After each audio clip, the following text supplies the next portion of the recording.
آپ کو اگر ہاتھ سے لکھے ہوئے رزلٹ دینے تھے تو یہ تماشا کرنے کی کیا ضرورت ہے؟ شرم نہیں آتی نون لیگ کو، نواز شریف کو اور بلاول اور زرداری کو اور ایم کیو ایم والوں کو؟ تو میں کیا کہوں، جانتے ہی ہم ان کو تو بہت ہی، ان کو بھی جانتے ہیں، ان کو بھی جانتے ہیں۔ مجھے لوگ مل رہے ہیں کہہ رہے ہیں کہ اب ہم اس ملک میں نہیں رہنا چاہتے۔ ظالموں، تم لوگوں کو کیا بنا رہے ہو؟ ڈوب مرنا چاہیے ان لوگوں کو۔ اور اگر انہوں نے ہمیں اڑا بھی دیا ہے تو انشاءاللہ عوام کے دلوں سے تو نہیں نکال سکتے تم ہمیں۔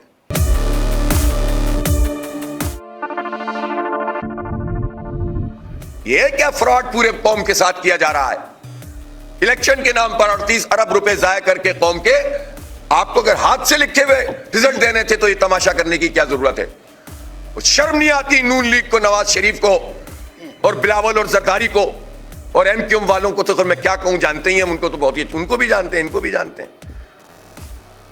شرم نہیں آتی؟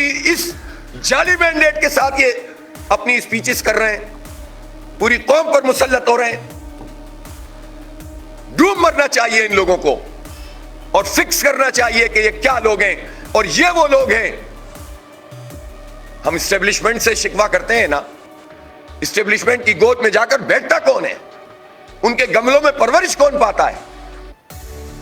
ان سے خیرات اور بھیک کون مانگتا ہے؟ جس کے نتیجے میں آج ہمارے یہ حالات ہو گئے۔ ہمیں نہیں چاہیے خیرات کی ایک سیٹ، ہمیں ہمارا حق چاہیے۔ ہم جو جیتے ہیں، جیتنے دو، جو ہارے ہیں ہم قبول کرتے ہیں، اور ہمیں معلوم ہے کہ اس شہر میں ہم، کراچی شہر، جماعت اسلامی کے ساتھ اس کا دل دھڑکتا ہے۔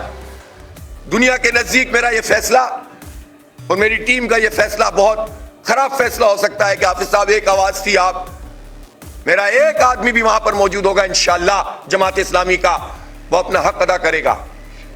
اور اگر انہوں نے ہمیں اڑا بھی دیا ہے تو انشاءاللہ عوام کے دلوں سے تو نہیں نکال سکتے تم ہمیں۔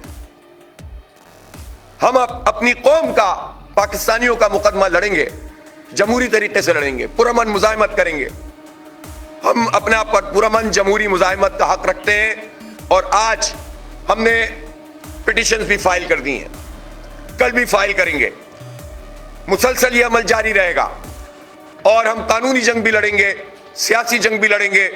قوم کو سب پتا ہے، اب سوشل میڈیا کے اس زمانے میں یہ جعلی مینڈیٹ آپ زبردستی مسلط کر کے لوگوں کے ذہن نہیں بدل سکتے۔ میں یہ مطالبہ کرتا ہوں کہ کراچی کے ان تمام نتائج کو کل عدم کیا جائے، اور فارم 45 کے مطابق یہ پورا کا پورا الیکشن ہونا چاہیے۔ میرا یہ مطالبہ چیف الیکشن کمشنر سے بھی ہے، اور میرا یہ مطالبہ چیف جسٹس آف پاکستان سے بھی ہے۔ جسٹس فائزہ صاحب، کہاں جائیں لوگ؟ ٹائمز آف کراچی سے جڑے رہنے کے لیے ہمارا چینل سبسکرائب کریں، ہماری ویڈیوز کو سب سے پہلے دیکھنے اور باخبر رہنے کے لیے بیل آئیکن پر کلک کرنا نہ بھولیں۔ جب الیکشن کمیشن ایک کھلونا بنا ہوا ہو، جب الیکشن کمیشن لکھے ہوئے رزلٹ بتا رہا ہو، جب عوام کے رائے پر شب خون مارا جا رہا ہو، تو اس وقت پھر ہم جب آپ سے اپیل کریں تو آپ ہمیں قانونی موشگافیوں میں ٹیکنیکلٹیز کی بنیاد پر آپ عوام کو جو ہے مایوس نہیں کر سکتے۔ مجھے لوگ مل رہے ہیں کہہ رہے ہیں کہ اب ہم اس ملک میں نہیں رہنا چاہتے۔ ظالموں، تم لوگوں کو کیا بنا رہے ہو؟ تم نوجوانوں کو کیا میسج دے رہے ہو؟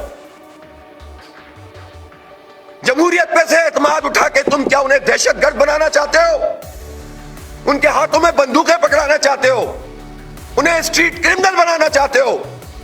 کسی معاشرے میں جہاں انتخاب ہوتا ہے، جب انتخاب کے طریقے سے لوگ سامنے نہیں آئیں گے تو اسپلنٹر گروپ بنتے ہیں۔ اور بھائی، ہم موجود ہیں، ہم مین اسٹریم میں لوگوں کو رکھتے ہیں، ہم ان غصہ کرنے والے نوجوانوں کو دھکیل کے لاتے ہیں کہ نہیں، یہی طریقہ انتخاب کا، لولا ہے، لنگڑا ہے، اندھا ہے، بہرا ہے، اسی میں لڑیں گے، اسی میں جیئیں گے، اسی سے کچھ حاصل کریں گے۔ اور جب لوگ نکل کر کھڑے ہو جائیں، ووٹ ڈال دیں، تم ان کے مینڈیٹ پہ قبضہ کر لو، پھر کہو کہ لوگ انتہا پسند کیوں بن رہے ہیں۔ میں ایک مرتبہ پھر پاکستان کے نوجوانوں سے یہ کہتا ہوں کہ خدا کے لیے کوئی غلط راستہ اختیار نہ کریں۔ آج اگر انہوں نے یہ حرکت کی ہے، اب قوم میں شعور بھی پیدا ہو گیا ہے اور قوم نے اس کا اظہار بھی کیا ہے۔ یہ مزید نہیں کر سکیں گے.